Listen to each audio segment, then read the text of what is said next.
I am. Oh my god, I'm insanely into coffee. Do you actually want me to talk for 45 minutes about coffee? Because I will. I think we're going to ask you a lot of questions. I have a lot of questions about coffee. So I think let's talk about the basics first. What is coffee? Yeah, what exactly. Is coffee? What is coffee?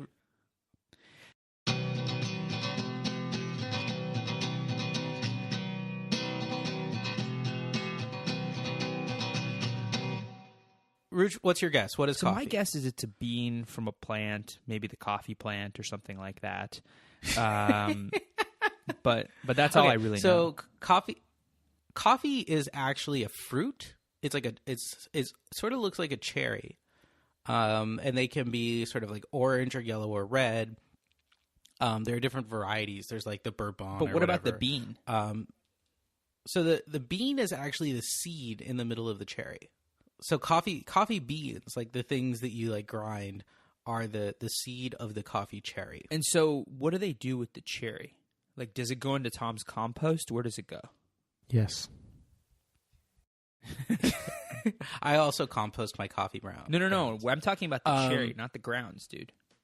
Totally different topic. So the actual fruit of the cherry is not particularly appetizing. So there are what you need to do is you need to get the flesh of the fruit off of the seed.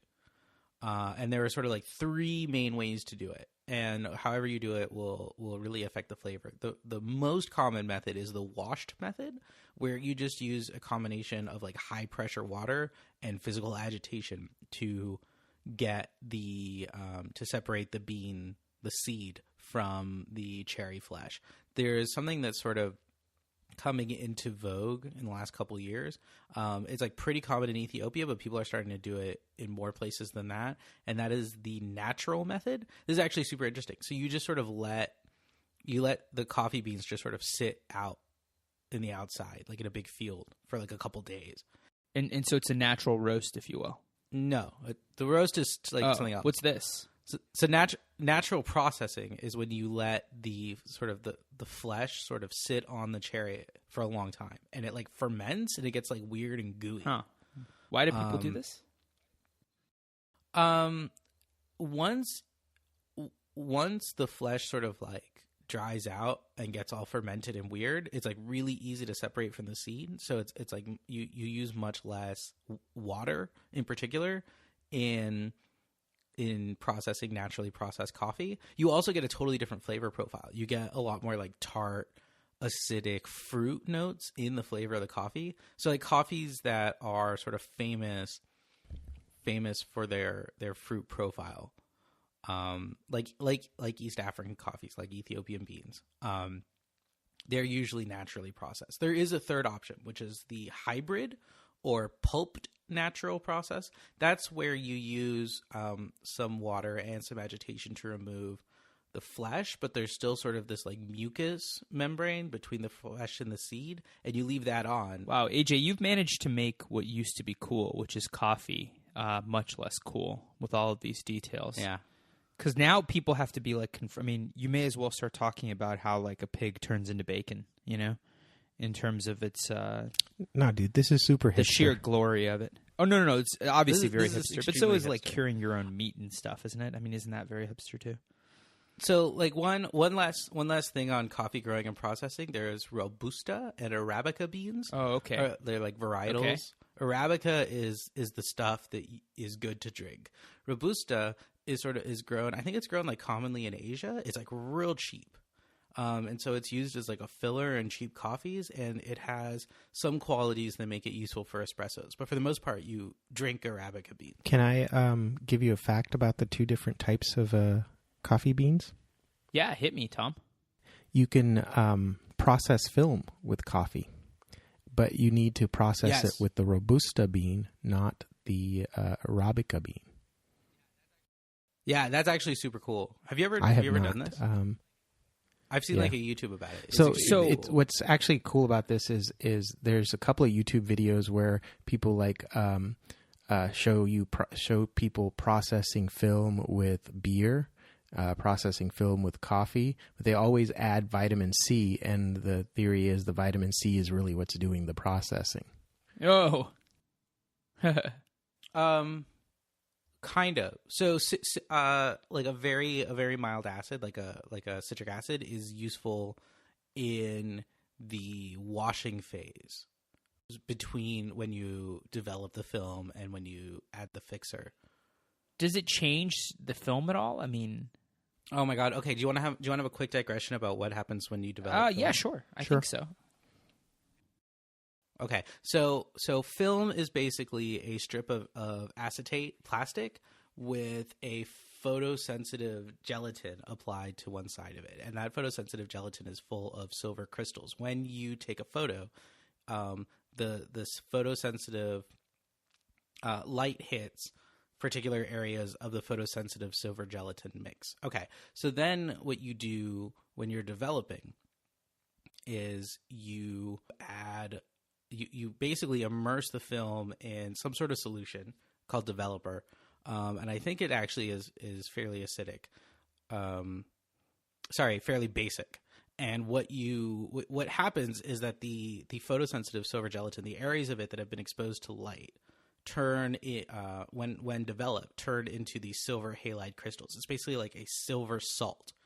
Then you add citric acid. You can. I mean, I just wash with water when I'm developing film, but you can add citric acid to stop the developing process, so that your film doesn't get overdeveloped. And then you add fixer. Fixer is like a fairly powerful solvent, and what it does is it dissolves all of the silver gelatin that hasn't turned into these silver halide crystals. So all that's left is the silver halide crystals. They're black, but it's the area of the silver gelatin that was exposed to light. That's why it's called a negative. You have a black area that corresponds to the lightest area of your photo.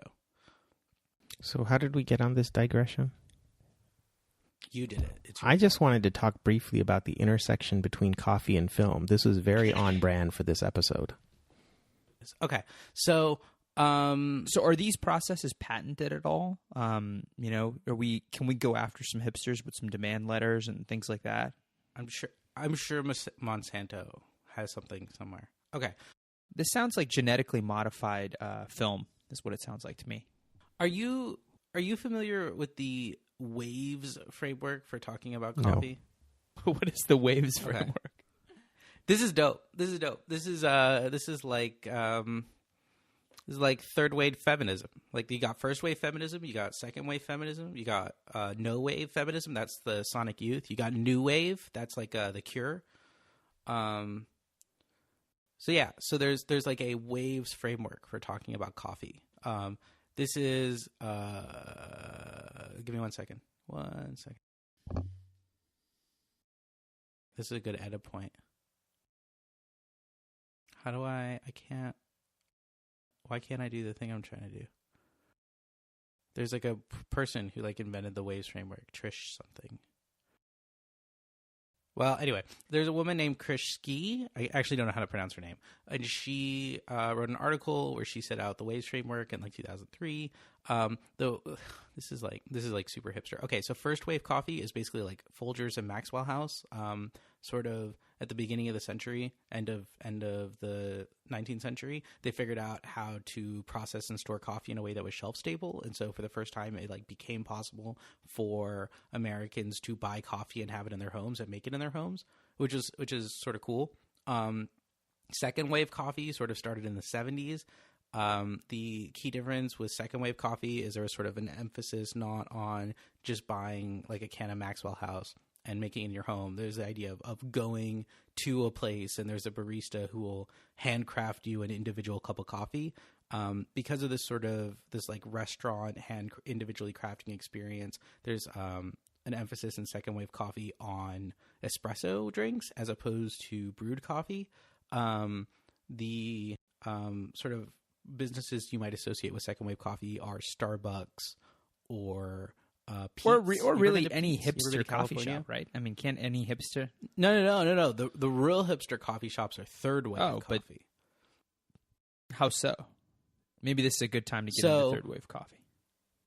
So this is like, oh my god, this is the dumbest thing in the world. Okay, so third wave coffee is, oh my god. Okay, so have you ever done any like wine tasting? You ever talked about like the terroir? Like, oh, this wine tastes like the cow pats of the Jersey cows. Yes, known for the region. We've heard such things. God. Okay. Okay, so third wave coffee like borrows a lot from wine tasting culture. There's this emphasis. Third wave coffee sounds like marketing. Well, fourth wave coffee is marketing. Third wave coffee is okay. well. So I mean, for me, the interesting thing about it is it helps you describe different businesses. So like, there's a roaster in town, Anderson's Coffee, and they are definitely a second wave roaster. Like the people who founded Anderson's Coffee in the 70s were like friends with Alfred Peet or whatever. And they're like the beans that they choose to sell and the way that they roast is like very consistent with second wave coffee. It's like a darker roast and sort of less of an emphasis on the individual farms and co-ops that like grow the beans. Third wave coffee tends to have lighter roasts. Because when you roast the coffee, the lighter the roast, the more you get like the individual varietal flavor of the coffee bean. The darker the roast, the more like roasty flavor you have. So dark roasted coffee is like this like very consistent product. It just sort of tastes like roasted coffee. That's why it's like useful for big businesses like Starbucks to make a consistent product. But anyway, God, I'm bored. Okay, what else do you want to know? What else do you want to know about? Well, coffee? I mean, so okay. First of all, it seems like third wave coffee is definitely marketing. I don't think that's so. Here's the thing: third wave coffee is actually really useful for me when I'm buying coffee. Like if I know that somewhere is a third wave roaster, there is a different product than I expect from if somewhere is a second wave. roaster. Okay. Like I actually like find it to be useful to me in being able to anticipate the sort of coffee I'm going to get when I buy coffee from a roaster. Okay, so let's take aside all of the marketing here, right? So there's different grades of coffee, and we can almost talk about grades in terms of expense, but we need not. And feel free to offer a different way to think about this problem. But so there's the Folgers coffee, which my mom loves. My mom loves Folgers instant coffee, and so does my dad. Well, so instant is different from pre-ground, but anyway. And I've tried to like get her like, you know, other like instant coffee, like even Whole Foods brand instant coffee, and she thinks it's terrible, you know? And don't even get me started on like a French press or something like that. That's the worst. Wait, she really is doing like instant coffee, like the coffee crystals? Absolutely. She loves instant coffee. Like you just add, She's been drinking Oh my God. instant coffee for at least since like I can remember. So 1992, at least since 1992, if not longer, maybe since 1990. So, and I've tried to get her to try. My brother and I have tried to get her to try every other type of coffee. She just thinks it's terrible. She thinks it tastes weird. And I mean, you know, we're all Gujarati, so the point of it being overpriced also is an impact. But so you have these different grades of coffee. What's really the difference between, let's say, your Folgers and your fresh ground coffee? Like, what are the various differences here? A couple facts are really important. First is going to be an emphasis on the individual co-ops where the beans come from. So they're just are co-ops that grow more interesting varieties of beans or are more serious about their controls when they're processing. They don't let the beans sort of get contaminated or over fermented or whatever. So, I mean, one of the first things is that there are places that are just much more serious about getting higher quality agricultural products in. The second thing is going to be that coffee is actually not very shelf stable. Darker roasts are more shelf stable because the roast flavor never really fades out. But the sort of what people call the varietal flavor, the flavor that is inherent to the bean and not just sort of the burnt toast roasty quality, which is like legitimately a good flavor, but it's not. It's just different, right? So the varietal flavor, there's the rule of 15s that unroasted coffee keeps like 15 months, roasted coffee keeps about 15 days, ground coffee keeps about 15 minutes. So when 15 minutes after you grind your coffee, almost all of the varietal flavor has gone stale.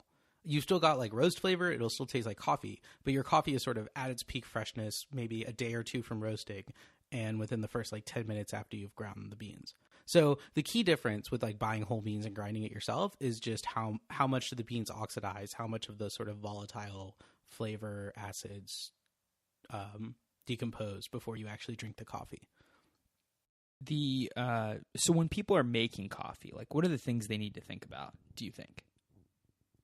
Or should we even go there? Oh, that's a great question. Well, I think one question might be, AJ, I know you have a very specific coffee making routine. Maybe you could go through that routine with us that you do every morning. Well, oh God. And then I think also maybe it's worthwhile to talk about how in the hell you have time to do that and what things you deprioritize as a result. Just my son. Okay. And your marriage or something. Okay. Okay. Wait. So there are like, in terms of my personal coffee routine, and also I kind of want to hear your coffee routine because I'm like way off the deep end. So maybe after I do mine, we can talk about yours. Okay. So there are like 3 key elements to my coffee making routine. The first is that I roast my own coffee. I buy green coffee and I roast it myself. There's also grinders. And there's brewing. So which one do you want to talk about first? So let's talk about the roasting because, I make my own granola, so I can empathize with your roasting. I can relate to your roasting. Okay. And how important roasting one's own, whether it's granola or coffee might be. I get that. Okay. So roasting at home is fun, is very easy. It takes me about 20 to 30 minutes to roast a batch of coffee. Lately, I've been doing batches where I start with about 120 grams of beans. That's like a quarter of a pound. And after roasting, I end up with 100 grams. I use 16 grams of beans for each cup of coffee. So I basically can roast about once a week. So it's about 30 minutes a week, and I get all the freshly roasted coffee I want in my house. What's the what cost? are the advantages of what's roasting? the cost of roasting your Oh, own? the cost. Okay. So the place where I would buy roasted beans, it like varies, but I like to buy from local Austin roasters. My favorite roasters in Austin are Third Coast Coffee and Cuvée Coffee, and they sort of vary from like neither of whom use American grown coffee, by the way.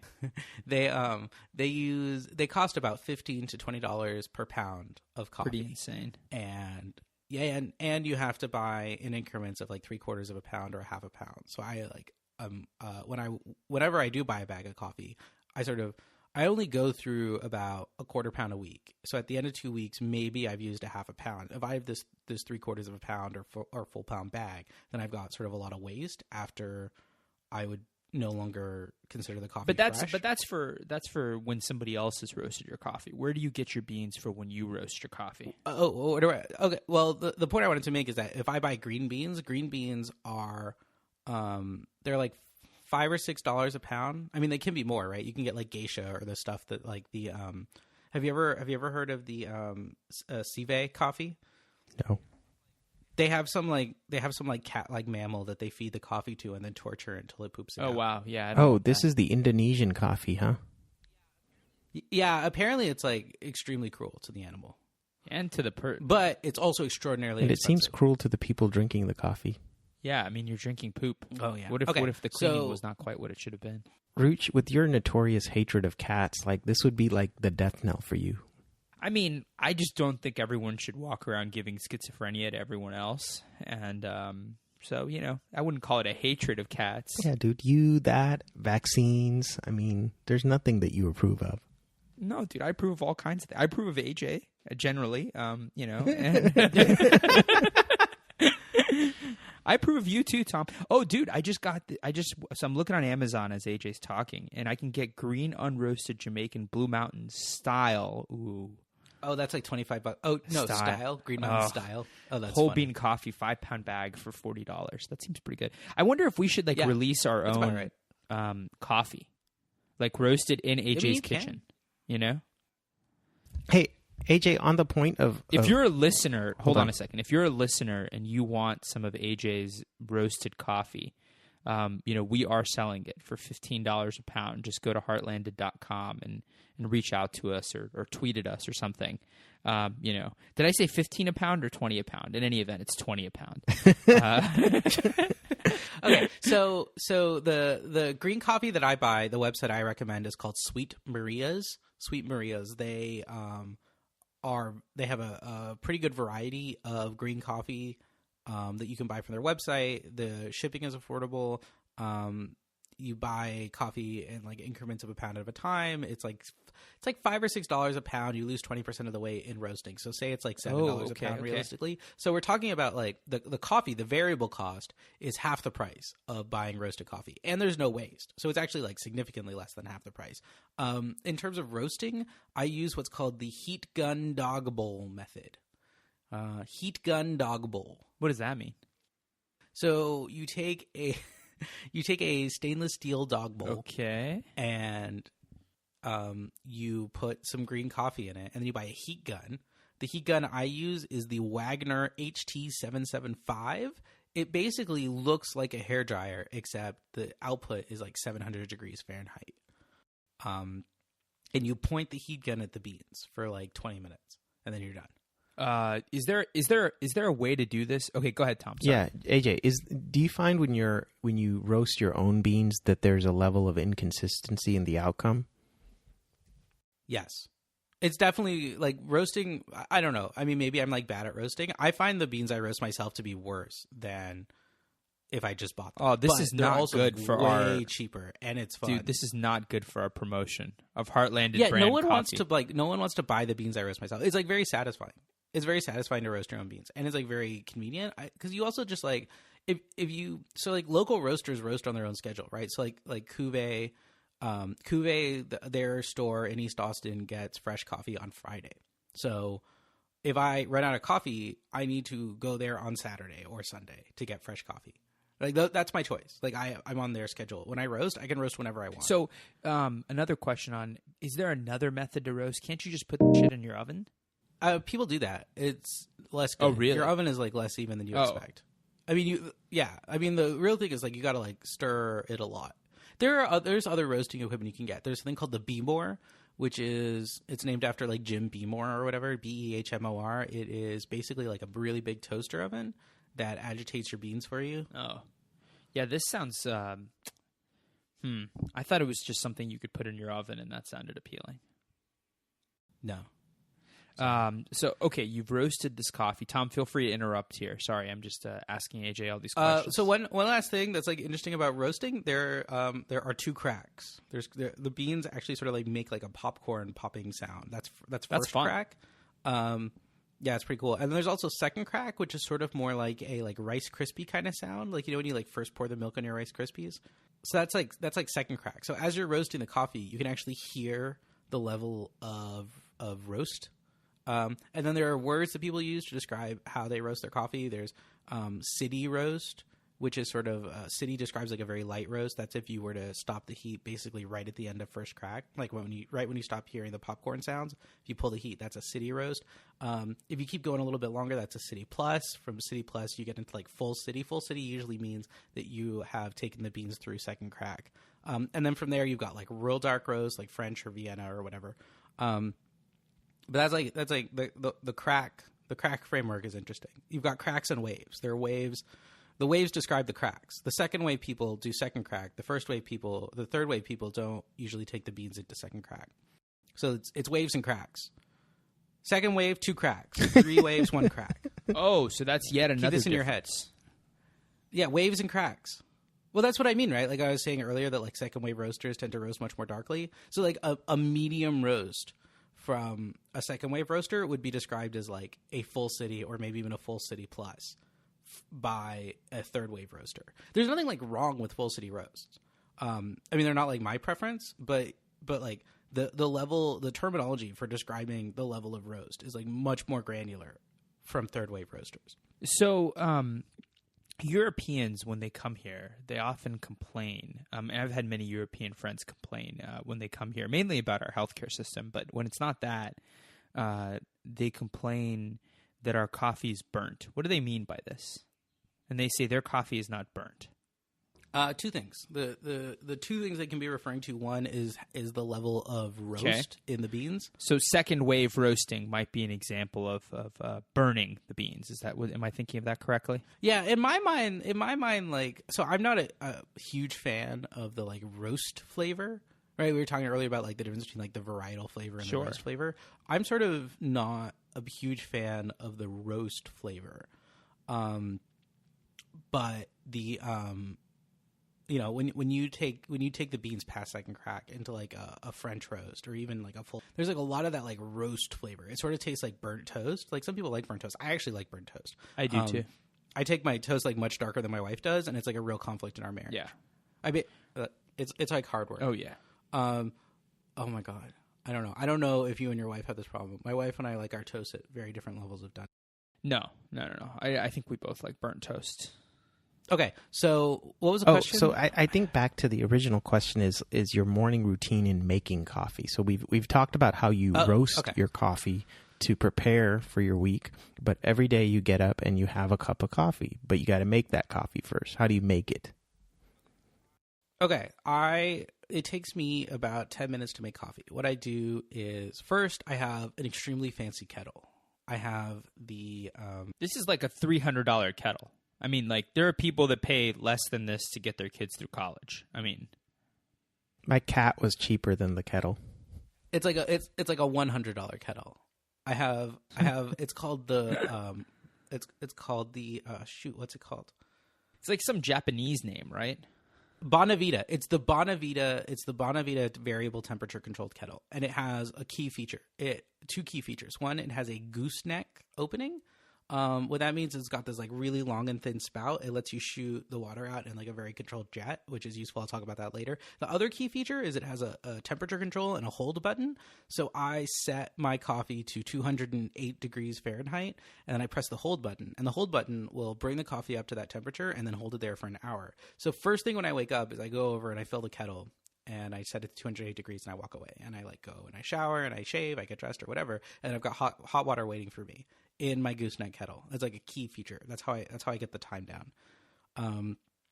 Because otherwise you like boil your water, and then you're sort of like beholden to what it boils. Like it boils, and then you have to like drop your baby on the ground and go make your coffee, or else the water won't be right. Okay, so this whole process takes me about 10 minutes. I grind my beans fresh. I like grind them right before I brew. And what kind of a grinder do you use? Do you use that Bodum thing? No, I have a Lido E grinder from Orphan Espresso. It's a hand grinder. Oh, a hand grinder! Wow, it's a hand grinder. That is. I grind my hand. That is some. I think but you don't pick your own coffee beans, so all of this is for naught. Do you want to talk about grinders? I mean, why do grinders matter? You know what I mean? It sounds like you just got to grind up some beans. Who cares? You know. Grinders are massively important. So when you're brewing coffee, there are sort of three variables in particular that your grinder massively influences. One is the consistency of the beans. So you can imagine if you have a grinder that's really inconsistent, you have like lots of big chunks of beans, lots of small chunks of beans, and so the small chunks of beans extract more fully than the bigger chunks, and so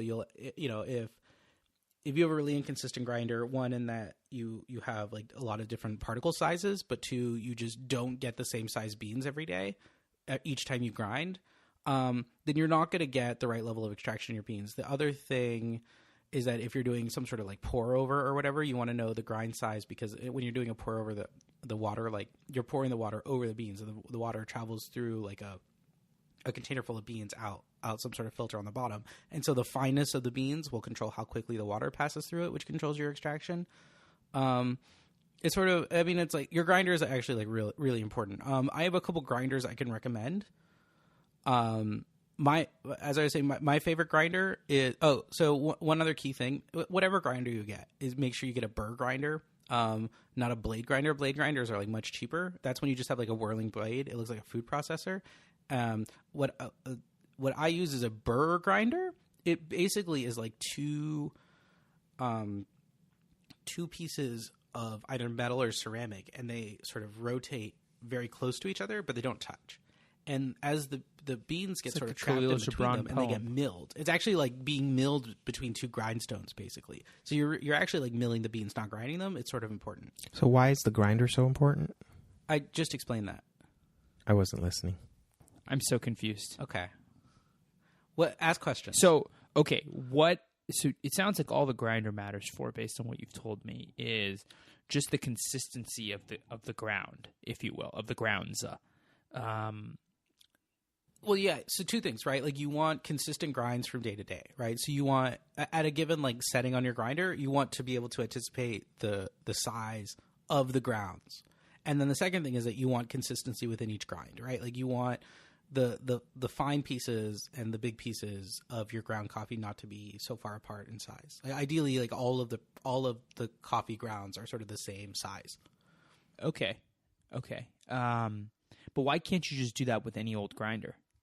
Yeah, so the grinder I have, the Lido has, I think it has 3 bearings. So it's got like a central sort of shaft. At the bottom of the shaft, there's one stationary burr and one burr that's attached to the shaft and rotates. And there's a handle on the other end of the shaft. So when you rotate the handle, it rotates the burr. The coffee sort of falls into the space between the 2 burrs and gets crushed between them, right? There are 3 bearings. There's a bearing right where the handle connects to the shaft. There's a bearing in the middle of the shaft, and there's a bearing where the rotating burr is. And what this means is that the burr doesn't wobble. It rotates in a very consistent circle. It maintains a very consistent distance. You can imagine if you had sort of 2 plates spinning next to each other. If one plate is slightly off axis, then there's always going to be a portion of the plate that's sort of near to the second plate, right? Does that make sense? Yeah, it does. The other thing is that like burrs can be higher or lower quality. They could be like sharper because they're not just like flat discs. They have like grooves and indentations that help with grinding. The other thing is that the Lido E has like fairly large burrs. The larger the burr, the easier it is to grind coffee. There are other grinders I can recommend. There's a Japanese brand called Hario, and they make a hand grinder that's like $30 called the Skerton. It's But what if you're feeling weak one day? You know what I mean? You're grinding by hand. One morning you're weaker than you are, and then your consistency changes, doesn't it? No. That's the purpose of the bearings, right? The bearings for a very consistent distance between the 2 burrs, right? If you're like feeling weak, then you like rotate more slowly, and you like may not rotate with enough force to actually grind the beans, but the consistency of the beans is like very, very good. The Hario Skerton, they were trying to say skeleton. It's a Japanese brand. They were trying to say skeleton, but they ended up with Skerton, Skerton. That has one bearing, sort of towards the top, and so it's $30, so you get what you get, and it's like pretty decent. I actually like it. I own one. It's fine. You could use it for travel or whatever, even after you get a nicer grinder. Can I also recommend the Hario Mini Mill? Yeah, the Hario Mini Mill and the Hario Skerton have the same internal mechanism. It's just like the Mini Mill is a little bit slimmer. If you're going to take it on the road with you, I think that's the one to go with. Yeah, that's true. Do you guys take such things on the road with you? You can. I have. To make your own? Okay, the last grinder I might recommend, just for anyone who's listening, the Baratza Encore or the Capresso Infinity are both like about $100, and they're electric grinders, so that you just press the button and there's a motor that turns the burrs for you. There are reasons why I like prefer hand grinders. One, they're just like easier to clean. Do you remember the 2016 Missouri governor race? Jason Kander was the Democratic candidate. He put out like an ad with him like blindfolded and disassembling his rifle. Oh yeah. I thought this was going to be like an episode, or I thought that there was something here where one of the candidates was talking about their brew method. And I was like, that would be no, but like my hand grinder, there are incredibly few parts. Like I can take it apart, clean it, and reassemble it like a rifle. Like that's like once you start getting into that is how you win election in San Francisco or in Austin, Texas. Is you film that would be a great promotional video for us. AJ taking apart. I mean, kind of Jason Kander. The American heartland, you mean, Ruchit? Yeah, that's right. Yeah. That's how you win election in the American heartland. You know, you just take if we had a video of AJ taking apart his hand grinder, coffee grinder by hand, kind of Jason Cantor style, while talking about substantive policy. Yeah, of course. Yeah. I believe that everyone should have one of these. You know, everyone should own the means of production of coffee. So okay, this is the grinding part. What about the actual making of the coffee? Okay, so I've done something for you. I went into the Google Doc. I personally use a Chemex for pour over in the mornings, but I I went into the Google Doc and I made a list of brewing methods, and I have like a link to each one so you can sort of like go see a picture of what this thing looks like. And I was thinking what you could do is click on these links and then like tell me which one looks most interesting to you, and I will describe it to you. I don't have the Google Doc. This is not an exhaustive list. There's like really bizarre ways of making coffee that I didn't put on this list. But this is, but what's your method, right? My method is pour okay, over, which I do with a Chemex. Okay. All right. That's interesting. What are the other what are the kind of, so I go to these hipster coffee shops sometimes and I see these really complex like Rube Goldberg style machines. What are those? The ones that have all the pipes and they're like 12 feet tall. That's probably a vacuum pot. That's actually pretty cool. The vacuum pot just sort of it. Okay, so a vacuum pot is it sort of looks like an hourglass shape. There's like a large small container and then a thin tube coming up out of the top of it going into a large top chamber. And inside the top chamber there's a bunch of coffee grounds. And sometimes there's like a filter in between them or whatever. But basically what you do when you're using like a vacuum pot or a siphon pot is you put water in the lower chamber, coffee in the upper chamber, and then you put that over heat. And as the water heats up, it expands, which forces it up through the central tube into the upper chamber, where then it's in contact with the coffee grounds. And then when you're ready, you take the vessel off of the heat. And as the water cools, negative pressure builds in the bottom chamber, sucking the hot water back down into the bottom chamber. And then the coffee beans don't come back down because it like passes through a filter or whatever. And then in the bottom chamber, you have hot coffee. Oh. But that actually is not one of the options I put on this list for you. So AJ, I went to a coffee making class at a local, I guess, community college. Local community college. Now, local coffee store. And one of the things that they said, and I wanted to see what your thought was, they said, regardless of what method of brewing that you use, you never want the hot water to be in contact with the beans or the ground beans more than 4 minutes. Yeah. I mean, that's sort of right. So that's going to depend on a lot of things. It's going to depend on your coffee to water ratio. It's going to depend on the amount of pressure that you use. It's going to depend on the fineness of the grind you use. When you're making French press calls for like an extremely coarse grind. Then yeah, 4 or 5 minutes is about right. For say espresso, which calls for an extremely fine grind, anything more than 30 seconds is probably about too much. So the very short answer to your question is yes. On the top end, you only really want to do about 4 or 5 minutes of brewing, but that's not like a hard rule for every brewing method. I mean, it's like an upper bound, but there also are other upper bounds depending on what you're doing. Okay, so do you want me to start with Chemex and then we can talk about like other things? Okay, so first thing, I've sort of been alluding to this, but this is sort of important. So there are it's important to keep in mind the level of extraction, no matter how you brew your coffee, and it genuinely doesn't matter. Like, it's fine. There's no like best way to make coffee. What you're aiming for is a certain level of extraction, and what you mean by extraction is the amount of coffee solids that are dissolved into the water. So generally, the ideal extraction is when about 20% of the mass of the coffee beans is dissolved into the water.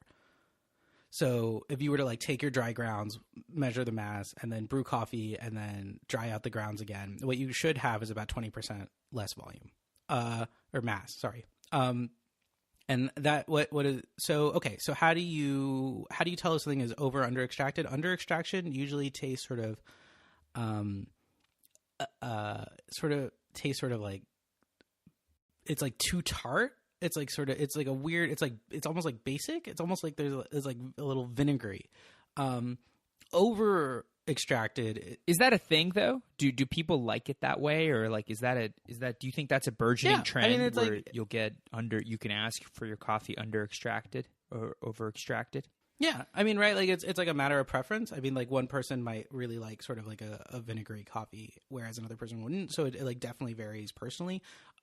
Over extracted coffee tends to have it tends to be like really bitter. It tends to be like imagine like the bitterest dark chocolate, like too bitter, like baking chocolate, like where it's like actually not sort of fun to eat. That's what like a tasting note you would give for over extracted coffee. There are like other important things that control the level of extraction, the fineness of the grind, the coffee to water ratio. I generally, for almost every brewing method, you want to use like a 16 or 17 to 1 ratio of water to coffee by mass. So I use 16 grams of coffee in the morning, and I use 255 grams of water when I brew. Okay, so I brew with a pour over. There are a lot of different pour over brands. The one I use is called a Chemex. A Chemex is sort of an hourglass shaped glass vessel. It has a pretty wide neck opening, and so in the top of it you can fit a conical filter, and you pour your grounds in the conical filter in the top of the hourglass, and then you pour water over the top of it. As the water sort of travels down through the beans, it extracts the coffee solids, the whatever, like the organic compounds, and then it falls into the bottom of the pot where it's no longer in contact with the coffee, and then it sits there until you drink it.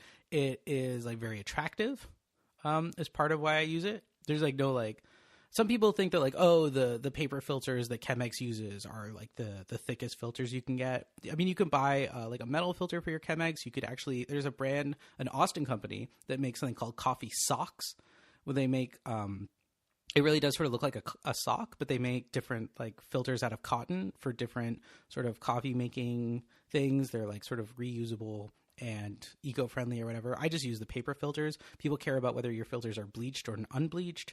A lot of this is like sort of dumb. People care about the dumbest stuff. But basically that's like what pour over is. You are pouring over. You're pouring water over the top of these beans and letting it filter down to the bottom. If you've ever used like a Mr. Coffee or like a coffee pot, that's basically automatic pour over. But I do manual pour over. And that earlier I was talking about a goose-neck kettle. A goose-neck kettle really helps you control the rate of pouring as you're pouring the coffee over the top. Do you want to get into like real detail? Do you want me to tell you like exactly how much water I pour and when and stuff? Does any of this matter? Yeah. I mean, like, how much water you pour over the coffee matters, right? Like your coffee to water ratio matters. But like the rate at which you pour the coffee, things of that nature. Yeah. It makes a difference. I mean, if you came over, I could like make you 2 different cups of pour over and you could like tell the difference.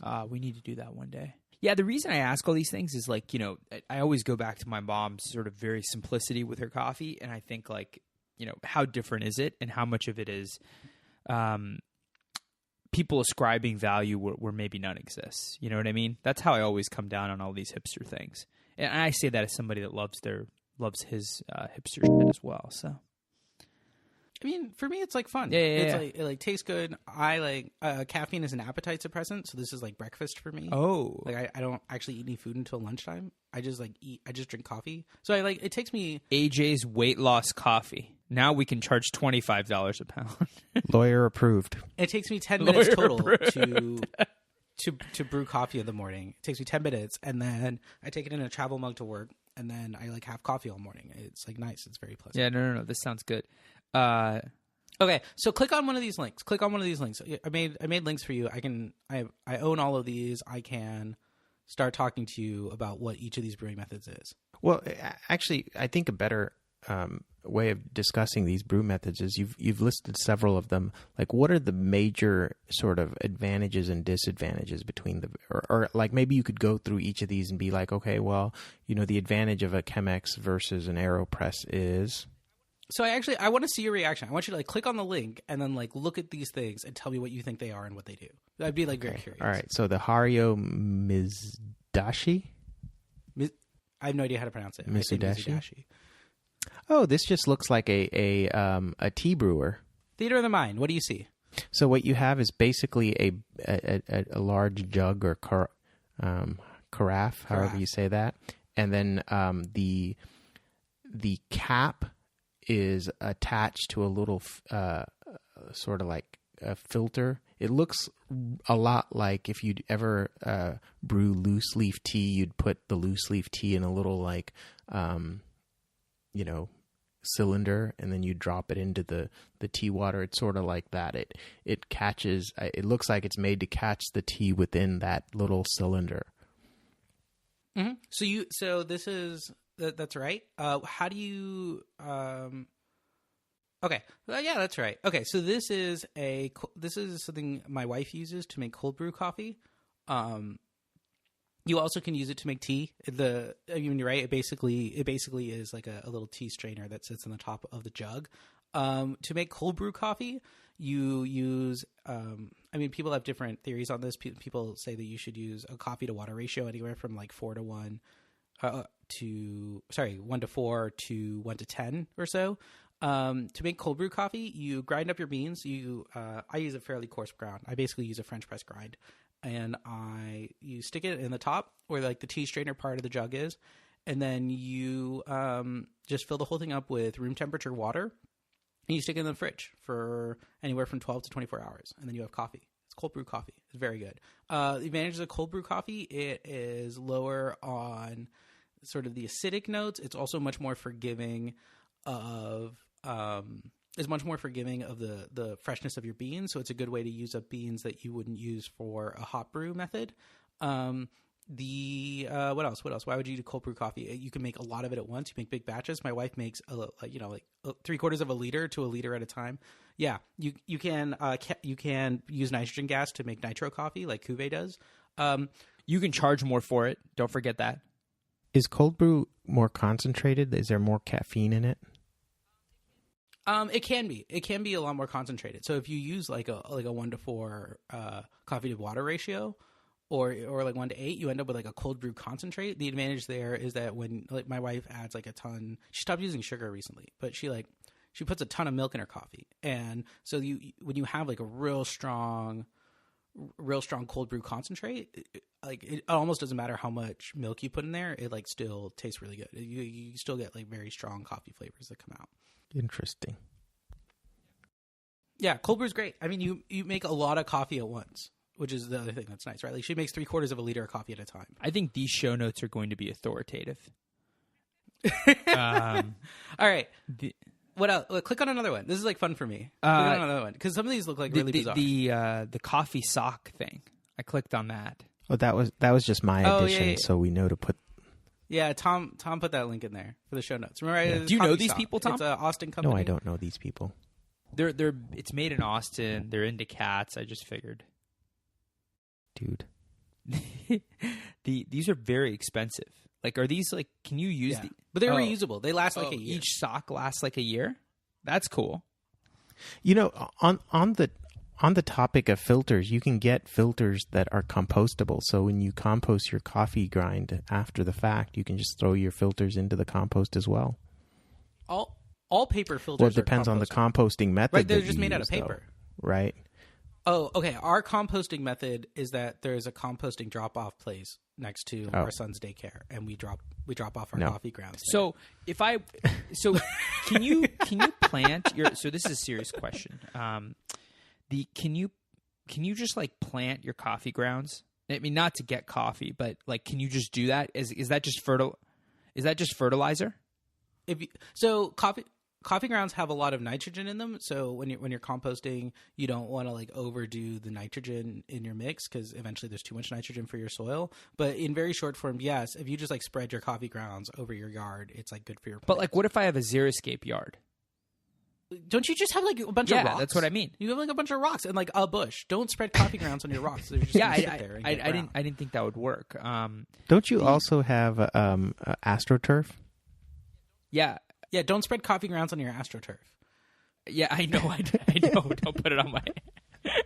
Richard, what are you getting at? What is your question? Is there a question? My question is: so let's say I had some coffee grounds. Where do I put them? Because like I don't have like grass. You know what I mean?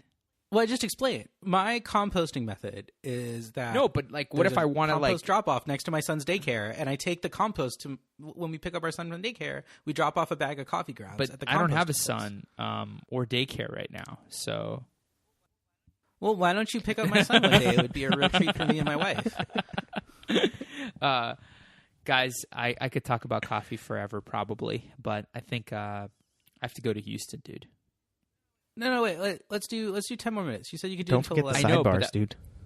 But yeah. Oh, okay. Click on one more of these. Click on one more. Click on the Moka Pot. Yeah, click on the Moka Pot. Hold on a second, dude. These are the longest show notes ever. Yeah, this is the best. Cheapest decent electric grinder. Like, where is this? Oh my gosh, Ruch. Dude, this is everything we know about coffee. I'm looking for a link. I'm not seeing any links. I just texted it to you. Just search Command F for Moka Pot. MOKA. Ruch, according to the Google Docs, your browser is like your cursor is like one thing away from Moka Pot. Now, dude, it's not a link. Okay. Why isn't it a link? Oh my gosh! Hold on a sec. Oh my god! Hold on. Oh my god! Go to the Moka Pot. Ruch, how do you survive in a modern world? Ruch, how do you get to work in the morning? I drive my car. Although I'm thinking about getting an electric bike. Okay, I've got this Moka Pot. This thing looks absurd. Okay, what do you see? I see this dude's... What do you see? This guy looks like he's saluting, like in a way that maybe you don't want to see someone saluting. No, okay. What do you see? What is this okay, look so like? this is a it's not really a pot. What it is like it's kind of like a kettle, or not a kettle, but it's kind of like a kettle basically, and it's sitting atop a base that looks like maybe you can turn the gas on or something like that. But and it has a guy saluting, this Bialetti guy, and he's kind of saluting in let's just say a not socially appropriate way, in my opinion. He's sticking one finger up in the air. Is that his middle finger? He his looks middle like, finger? No, it's his one. No, that's the hand sign of the Oklahoma Sooners, the University of Oklahoma Sooners. You stick one. I thought that was like the legislative yes vote. I thought that was a Hail Hitler. So a Moka Pot, like that's what I saw. No, jeez. Okay, so a Moka Pot, it's Italian. It's traditionally made out of aluminum. Ruchit's right. It does sort of look. It sort of looks like a kettle that you can like stick on top of your stove. It's sort of long and tall. It's also slightly hourglass shaped. It's sort of okay. So what a Moka Pot is this super interesting. It is 2 chambers. The bottom chamber you stick water in, and then in the top chamber there's the inside of it. There's like a big spout that sort of comes almost all the way up to the top in the middle, and then around the spout there's sort of this like donut shaped container, almost like a bun pan shaped container. And then in between these 2 vessels there is a metal filter that you fill with coffee. And what happens is you stick this on your stove, and as the water heats up, pressure builds inside the vessel, which forces water up through the like sort of central column. It passes through the coffee beans that are held in the center, and then it runs up the spout, and brewed coffee comes out the top of the spout into the top bun-shaped container. What are the cool things about a Moka Pot? Great question. One is it brews under a slight amount of pressure. So the key difference between espresso and brewed coffee is that espresso is brewed very, very quickly under a high degree of pressure, like 15 pounds of pressure. So the two, one of the things that increases your level of extraction is the amount of pressure that the coffee is under. So a Moka Pot gives you this like thick syrupy coffee. It's not like genuine espresso. They say on their website it's authentic espresso. It's not authentic espresso. They've been doing this for 80 years, AJ. And here you are coming in from your far west neighborhood. It's not genuine espresso, but it's like very close. It is espresso that you can make in your home for $30 instead of having to buy like a $2,000 espresso machine, which is very cool. I use a Moka Pot when that is really cool, actually. Yeah, I use a Moka Pot when I want to make fake espresso drinks. Do you want my recipe for the world's cheapest and easiest cappuccino? Sure. Yeah. Oh yeah, for sure, dude. Now we're getting to the part that I feel like I could actually use. You know what I mean? Because I'm not going through all this work to make the coffee, but this espresso, this okay. Sounds interesting. You take a Moka Pot. You make your like thick, syrupy, pressurized coffee. You stick it on top of the stove. Water sort of spurts out the top. It makes a big spurting sound. It's kind of cool. Meanwhile, while that's sitting on the stove heating up, you take a mason jar and you fill it up with milk, and you Shake it as hard as you can. Close the top. Shake it as hard as you can for like a while. It gets all foamy. You take that, you stick it in the microwave for like 30 seconds. Then you got hot. I don't have a microwave. Oh my god! Never mind. I'm done. Now you've got hot foamy milk. And then you pour your Moka Pot into your. You pour your Moka Pot out into your mug. Pour your milk in. And you take a spoon, you spoon some of the foam out of your mason jar over the top of your cup of coffee, and that is basically a cappuccino. Except you can make it with like $30 worth of brewing equipment as opposed to making it with like a $2,000 espresso machine with a Now we're talking, dude. Now we're talking. Yeah. So I like make those in the evenings. It's like pretty good. Do you make them decaf or do you just go full calf? Full calf. So, like, this is another thing that interests me. So my brother, can drink coffee at all hours, and he can, like, go to sleep 30 minutes after drinking, like, a double shot of espresso. How do people do this? So there's actually, like, some literature on this. CGP Grey says, I think other people say this too. I think, like, Vox says it or someone, like Matt Iglesias. Somebody says that actually the most efficient way to take a nap is to drink a cup of coffee, like right before you go take a nap. And a couple of things happen. One, when you wake up from your nap, the caffeine takes a little while to kick in. So when you wake up from your nap is when you are like full of caffeine. So you're like alert. You don't have that like groggy, I just woke up from sleeping feeling. The other thing is the coffee sort of like naturally wakes you up, right? It jolts your body up so that you only nap for like an hour. But is this actually any better than just not napping at all? And having coffee? No, naps are great. Naps are very good. All right. You want to do sidebar? Yeah, let's do some sidebars. Yeah, let's sidebar, dude. Okay. My sidebar is this is good. Keeping in the coffee theme. Click on this YouTube link. Worst ever coffee YouTube. Okay. Oh my God. This makes me like embarrassed. It makes me embarrassed to be alive. Skip to like the middle. It starts real slow. Skip to like a minute in. It's terrible. They're terrible. It's like someone's like, one person is like doing some sort of drum machine beat, and then another person is rapping while brewing coffee, and he's like talking about the coffee that he's making. And they have like long hair. They're in Portland. This is like, it's disgusting. He has a very bizarre hat on. Anyway, this is my sidebar. It's the Stumptown Coffee Roasters YouTube channel, How to Brew Coffee in a Hario V60. Don't watch this. Don't watch this or don't look at it. Don't listen to this show. Listen to the show. Don't listen to AJ. Yeah. So my sidebar is a maker video that really celebrates making. If you're somebody that makes your own coffee or in this case, makes your own toast. Have you guys seen this video? I'm like obsessed with this video. I watch it like I'm gonna click on this video. Once every couple months just to remind me. Click on this video. This is the best video. Check the show notes. Why is he watching baseball? Should I skip ahead? No. You need to watch it all.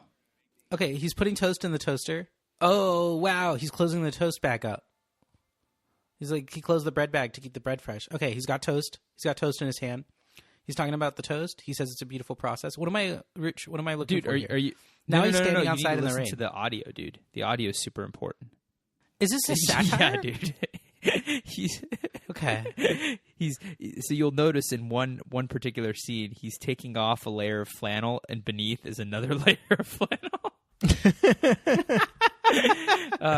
And he talks about his dad, he talks about like going and making some good bread and respecting the craft. Anyway, if you're someone that is like me, sort of enjoys hipster culture but also thinks it's absurd, you'll love this Maker Toast video.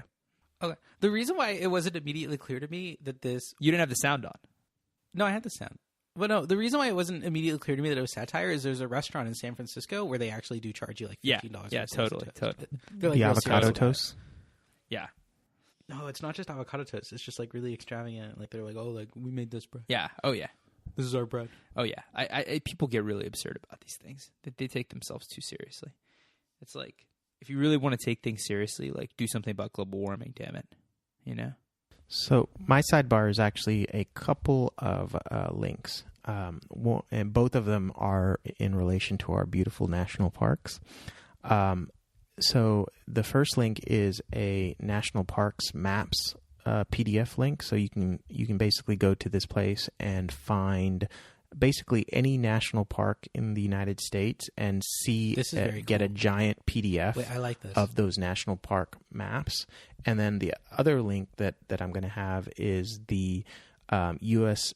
Topographic charts for the national parks. So the United States government sets out, or at least did set out, I'm having a hard time finding them now. Probably removed. Yeah. Tom, these PDFs are like really detailed. Yeah, they're super detailed. They're super awesome. And, pro tip on either of these links, that either the topographic maps that you find from the U.S. government or the national parks maps, you can go to Kinko's, blow them up, and they make great art for your wall or your office. Tom, I feel like I'm in Olympic National Park. Cool. I'm glad to have taken you to Olympic National Park. Oh my God. I am like presently on the Bailey Range on the bank of the Ho River. Good for you, man. Oh God, I'm climbing Mount Carey. 6,995 feet? Do I have time for this? Well, the nice thing is after you climb it, you can get a little pin that says you climbed to the top. Yeah. Of Mount Carey? Is that like a real thing? Wait, are you serious? Have you been to this park? Most national parks do it where whatever their big peak is, if you climb to the top of the peak, you can go down to the visitor center and get a little pin that says the peak and the elevation. And it's sort of your little it's I keep them as magnets. Dude, this is awesome. Yeah, they're Bryce beautiful. Canyon National Park. Oh, wow. Wait, the Olympic National Park is right next to the Olympic National Forest. Do you think there's like a rivalry? No. How can you tell a park from a forest? Like, what's the difference? Now that's some law we should talk about someday. Like, how do they decide the boundary between the national forest and the national park? Well, the forest is yellow and the national park is green. Yeah, but how do they decide? Dude, it was who sat down? It was some political decision. No, but like dude. Lewis and Clark are traveling the frontier, and then Lewis is like, "Oh, look over yonder, we found a new park." And then Clark is like, "No, you idiot, that's a forest. Go F yourself." That's a forest. What did Sacagawea say? Oh, it's the worst, dude. That's the worst. Oh, the Happy Lake Ridge, right? Oh, it's got Lizardland Point. Peak. 7,700 feet up. Oh my God, I love this. Tom, yours John, is the best. Guys, I have to tell you something. Lake Crescent really is crescent shaped. Like, they did it. They did a good job. I really want to go back to Oregon. I miss Portland. Yeah, or Seattle. I love Seattle. Seattle was great too. I just want to. Wait, Tom, should I click on another map? What's a good map to Well, I love Big Bend. I think Big Bend is one of the nation's underrated parks maps. by state. Or underrated Parks by state. Parks, rather. Texas, Big Bend. I want to go to Crater Lake. I've always wanted to go to Crater Lake. I found the U.S. Topographic maps, but it seems like what the government has now done is that you have to buy them from the government as a print. Dude. Oh, man. Trump's America. This is what they do instead of charging reasonable taxes. We're gonna lower the top income tax rate to 20%, but no one can have to buy your own topographical maps. What are we supposed to do? More than just make our own coffee is what I would say. But coffee's a start, maybe. I don't know. You gotta have energy. Oh man, I should have downloaded all of these maps before they converted into. Guys, Crater Lake looks awesome. Wait, hold on. This Big Bend National Park map claims that Buenos Aires is in Big Bend National Park, but I have it on good authority that it's not there. Okay. Okay, cool. Good episode, all right, good guys. Stuff, guys. Talk to you later. Episode. Bye. Okay, bye. Bye. Bye, everybody. Bye.